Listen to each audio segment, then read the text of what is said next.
여러분 반갑습니다. I'm Kwon-sowa and this is K-Culture Dive. Join us in taking a deep dive into the heart of Korean culture, from K-entertainment to AI news. And for our Hallyu People segment today, we invite singer-songwriter Anson Seabra into the studio. And with that, let's dive in.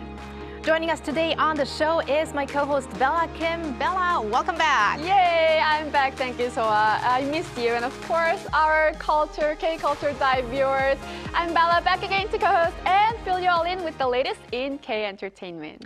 We're happy to have you back, Bella. Now, we are going to start K-Enter off with a report today on the 79th edition of the Cannes Film Festival, where Korean cinema is drawing global attention with a strong presence from its films and filmmakers. Jo Young-eun has more.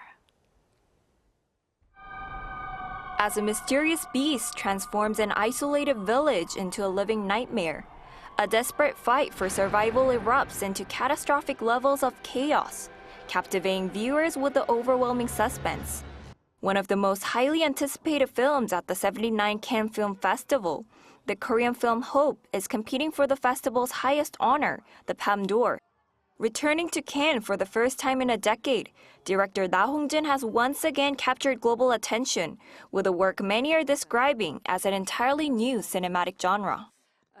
It started with thinking about how I could approach a crime story, and then how to make it feel different from my previous work.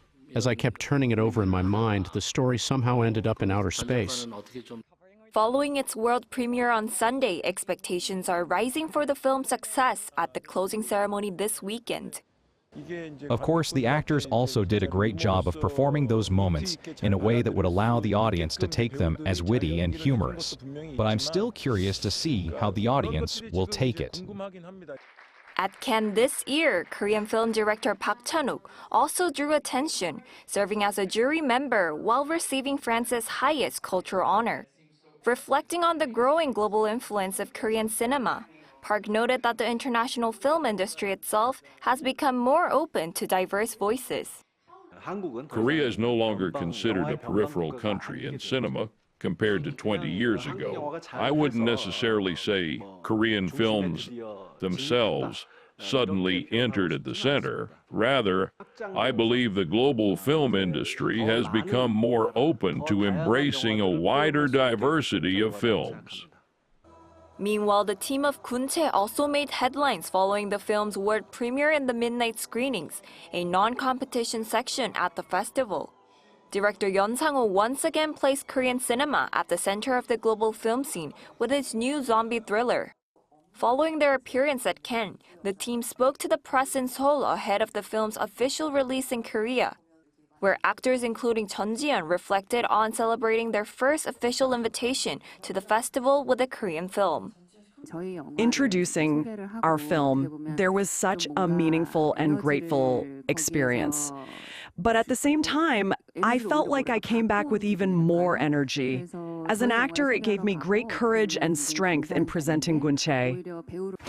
As Korean filmmakers and actors continue to leave a strong impression on the international stage, their growing influence highlights not only the originality of Korean cinema, but also Korea's expanding cultural presence in the global film industry. Jo Young-eun, Arirang News.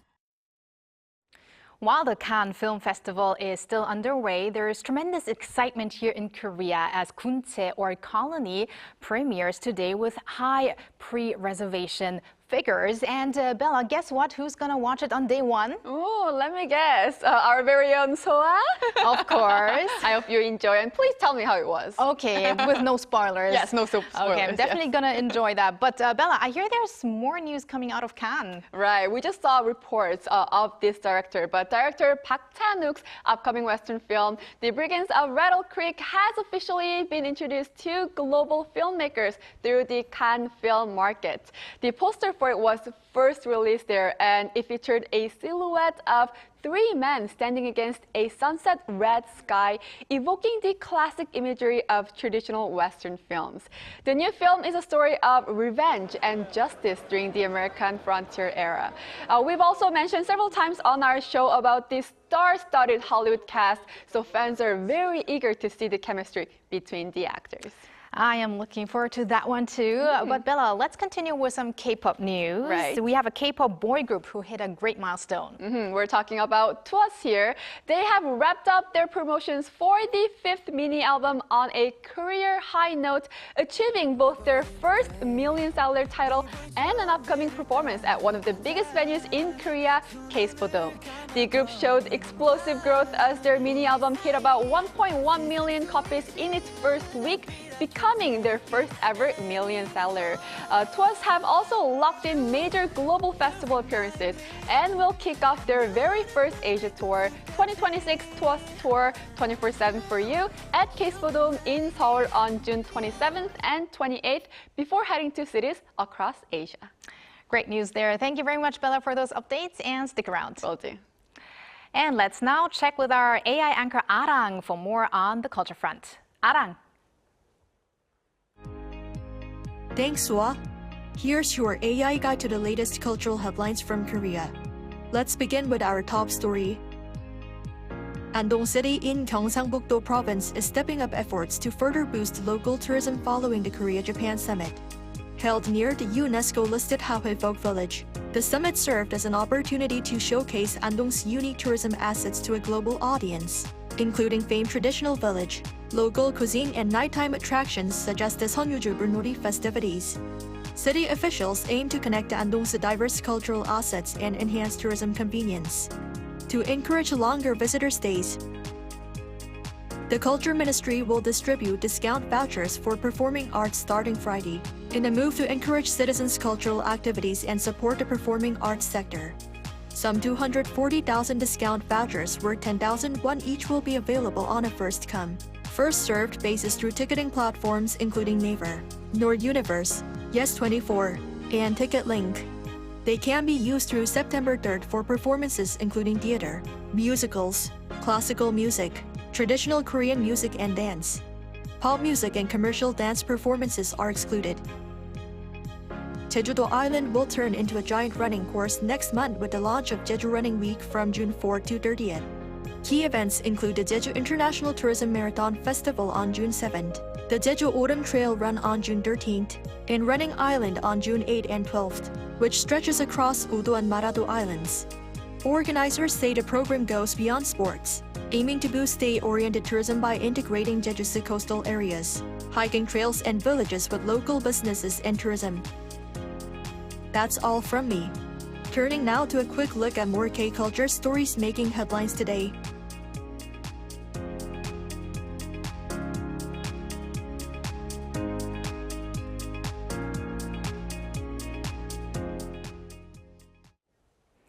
And to some sports news. Beyond the competition itself, sports can sometimes become a rare stage for cultural connection and exchange between the two Koreas.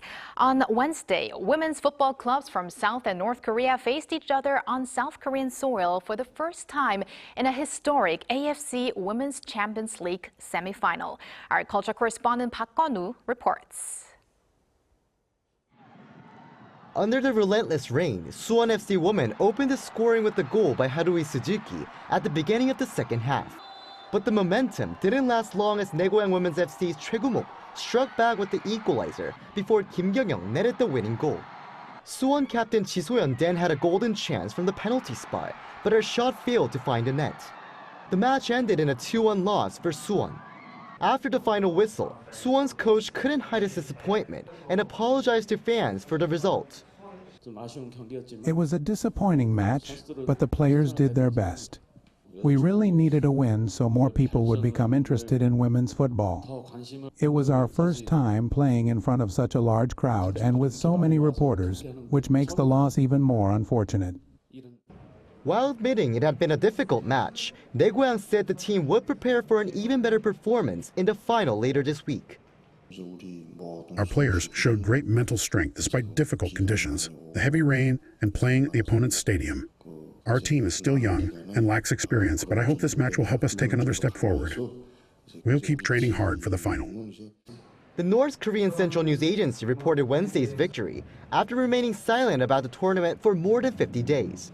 With the match being the first in South Korea to take place between club sides from the two Koreas, thousands of people gathered to watch the game in person despite the heavy rain.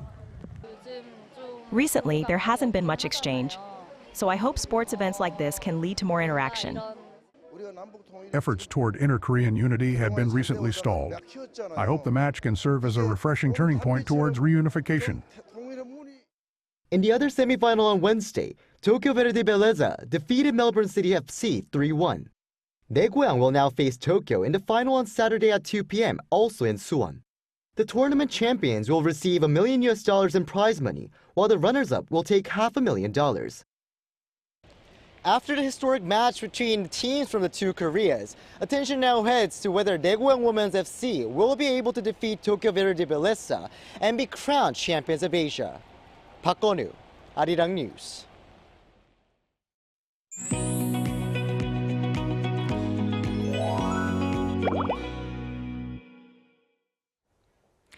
An artist who is loved for his emotional piano-driven sound, delicate vocals, and deeply personal storytelling that resonates with listeners worldwide.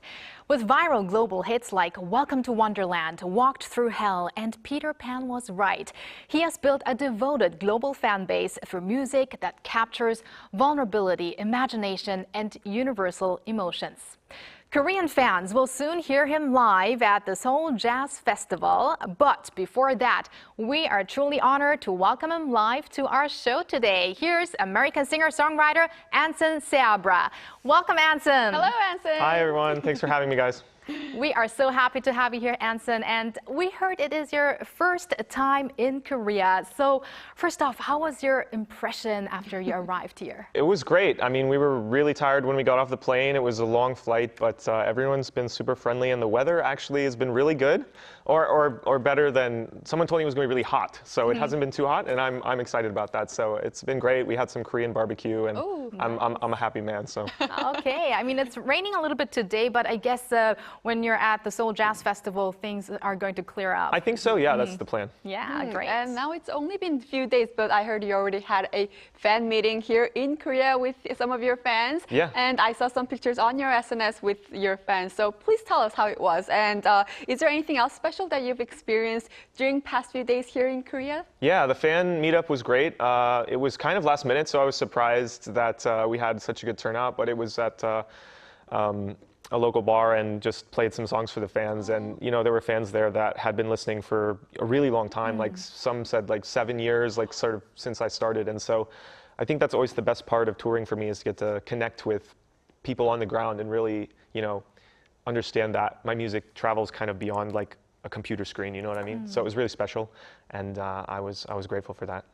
Right, I mean, here's another fan who has been listening That's very sweet. to your music for ages and ages. And let's talk about your music, Anson. So much of your music is being praised for being very honest and emotional. And yes, you also explore topics like healing, vulnerability. So what do you consider most important when creating music? That's a good question. For me, it's a lot about the melody. The music itself, because I was, you know, I have been a musician from a really young age, and so I grew up playing the piano, and I think when I hear a great song, the melody sticks with me always. I'm always, you know, humming it when I get out of bed in the morning. So, but also I think great music and great art in general strikes at some truth on some level. Like you have to, the song has to invoke a realness in the human spirit that's that people can resonate with. Because if it's empty or shallow, I don't think it can really withstand the test of time. That almost sounded like a song. No, it sounded like a song lyric, right? Wow. Wow, beautiful. And your melody, your song melodies definitely stick with us as well in our heads once we listen to it. Appreciate it. So now we want to talk about where it all began. So how did your musical journey begin, and how has your relationship with music evolved over time? Yeah, so I grew up playing the piano. My grandmother gifted me a piano when I was young. So I played from about the age of 6. Yeah, played all through school, and then I was in the band in high school. We had a very involved band program in my school, so I was playing the saxophone for probably 7 years. So I had a lot of exposure to classical and jazz music as well, but I never thought I would be a musician. I was a computer science student in school. But I would always kind of sneak off to the music rooms at university and play anyways, and it was always there in the background. And then, you know, I didn't love my software job, and so I kind of was pursuing this passion, and then it ended up taking on its own life, and so now I'm here by some miracle, so it's great. Go for your passion. Yeah. I know, wow. And you have a number of great songs that you've created. So we want to ask you, where does your creative process typically kind of begin, and where does it come from? Yeah, I think every song is different. I think especially with songwriting, since you have lyrics and melody, it can be hard to know where to start sometimes. So sometimes you write a melody and the lyric just comes from that melody. Like there's certain melodies that sound very like certain words. And then the opposite is also true. You could just have a title that almost sounds lyrical when you say it, or almost melodic when you say it. So it's about 50-50 for me. Sometimes I start on the piano and I just play melodies I like, and then I try and write lyrics over that. And then sometimes I really have something to say, and I write the lyrics, and then I try and sort of mold the melodies around the lyrics. Okay, let's talk a little bit more in detail about your songs. Yeah. Welcome to Wonderland and Peter Pan Was Right are some of the songs that really received a lot of love here in Korea, but also around the world. So what originally inspired you to write those specific songs? Yeah, so I've always been fascinated with fairy tales, and in 2016 there was a pretty big song called Lost Boy by Ruth B. That's about Peter Pan. And I remember hearing that song in college and really, really liking it. And so it kind of inspired me to write my own fairy tale song, and I thought Alice in Wonderland would be a good place to start. I've always been really interested in Disney music, and you know, they have such strong melodies and there's such a powerful nostalgia. I feel like that is a great way of touching the listener's heart if it's done correctly. So I thought, well, maybe I should just try and make my own. And then Peter Pan was a little bit later, sort of, you know, I was getting, you know, in my later 20s, just trying to figure things out, and it was kind of like this existential moment, and so I think that's where that song came from. And Anson, I was eager to ask you this question. Do you really believe that growing up's a waste of time? Yes, that's interesting. I think about that a lot because I sing the song so much. And the more I think about that song, I think when I wrote it, I was going through a lot. I was going through a difficult period, and I thought, man, like, I wish I could go back to being a kid. Like, it's so much easier when you're a kid. You don't have to deal with the struggles of the world. So in that way, I thought, well, growing up's a waste of time. But as I have grown up and sort of grown as a person, I've also realized growing up is not a waste of time, because if you can overcome those obstacles and sort of, you know, nurture your own spirit, actually growing up, you know, can be a great gift. So it's kind of both, to be honest. But I would say ultimately it's not really a waste of time. And I hope everyone finds the courage to grow up. You know what I mean? It's one of my favorite lines. Yes, and, your song is almost like therapy. I appreciate that. Yes, and your music has reached audiences worldwide, of course in Korea, globally through SNS, streaming platforms, and there has been a lot of cover of your songs, even some Koreans I've seen on YouTube as well, covering your songs, so that was great to see. So when do you feel kind of most strongly connected to your global fans? I would say at events like the one I had yesterday, like on the ground, you know, I've been really lucky to travel all around the world with my music, and you know, sometimes I meet fans after shows, or sometimes we meet in the park, or sometimes I just run into them at the train station, and they just say the sweetest things, and they really touch my heart. And I never thought when I started writing songs that I would be, you know, on this show now talking about them or anything like that. I really just wrote them because I love them or because I was going through something, and I think that is so beautiful to me. But I think really when I meet the fans in person, that's the most meaningful to me. And you also meet your fans through social media a lot, as we mentioned. So a few days ago, you posted on your social media a teaser of your brand new song, Fake It Till You Make It. And it's coming out tomorrow on Friday. So tell us a bit about the song. And also, I heard it took 6 years before it's released. So what's the background behind that? Yeah, that's a good question. Yeah, so my new song, Fake It Till You Make It, comes out tomorrow.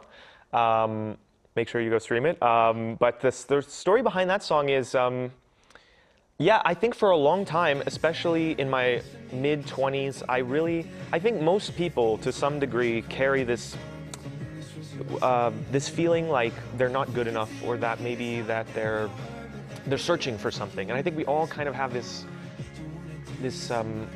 this feeling inside of us, or at least I did when I was writing that song. And so, but you know, you go out into the world and everything is fine. You know, everyone's always acting fine. And I feel like that song is kind of born from this place where it's like, well, they say you need to fake it till you make it. Well, I must have made it because I've been faking so much, you know what I mean? And so I think it was a song sort of about, you know, being honest about how you're struggling deep down.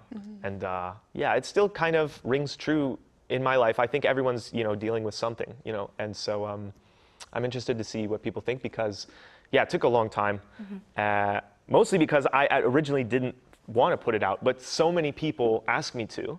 I'm glad that they did because I ended up finishing it and I'm really proud of how it turned out. Wow, we're so looking forward to the song. Yeah. But Anson, could you hear a little bit of it right now here live, Yeah, please? sure. Fake it till you make it, that's what they say. Well, I must have made it because I've been faking every day.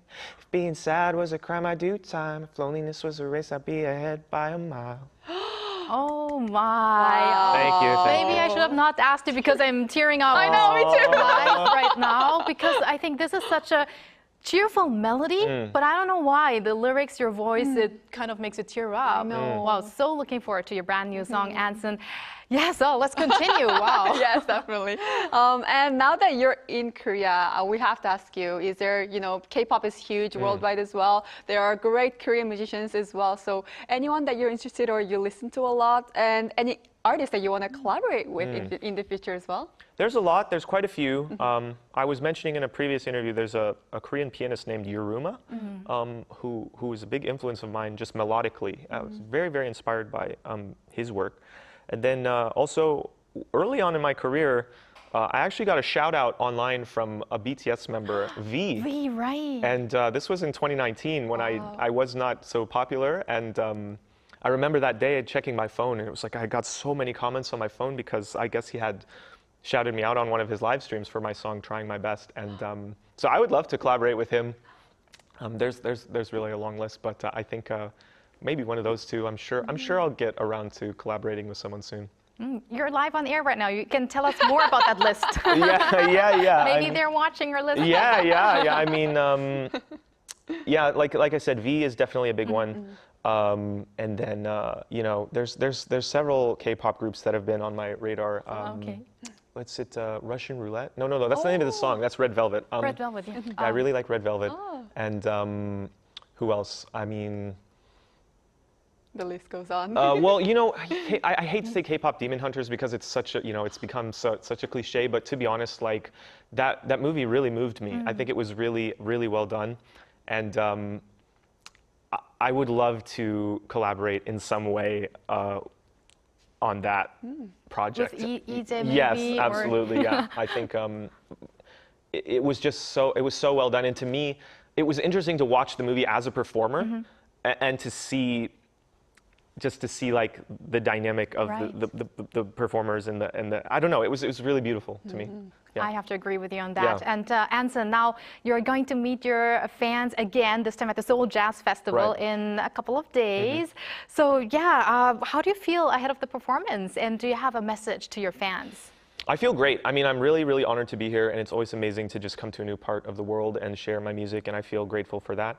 To the fans, I just want to say thanks for coming. I hope you enjoy the show, and it's a real privilege to perform for the people here in Korea, and I don't take it lightly. So I hope that we'll have a good time. That's really all I'm hoping for, is that everyone can leave the show feeling good, you know, or just feeling a little lighter, you know. Right, and just one more additional question, Anson. Do you think you're going to have some inspiration from your Korea trip that could translate into a song, maybe? I would not be surprised. You know, I think what's amazing about coming to this part of the world is there's such a deep history. You know, America is a relatively new country. It's, you know, about 250 years old, but, you know, Korea is much older. And I think that's really beautiful. And you can feel it in the people and in the air. And to me, it's just so amazing to come to new parts of the world and see, like, such a fresh perspective on life, you know? That's really beautiful to me. All right. Thank you so much, Anson, for being here with us today, for sharing your story. And we wish you the best for the Seoul Jazz Festival. And also, I hope you make great memories while you're here in Korea. Thank you. Thank you. 감사합니다. 감사합니다. And thank you, Bella. As always, we're going to have you here back soon. Yes, I'll see you back soon. Thanks for watching and your interest in everything K-culture. Please tune in again tomorrow, 2 p.m. Korea time. Keep diving.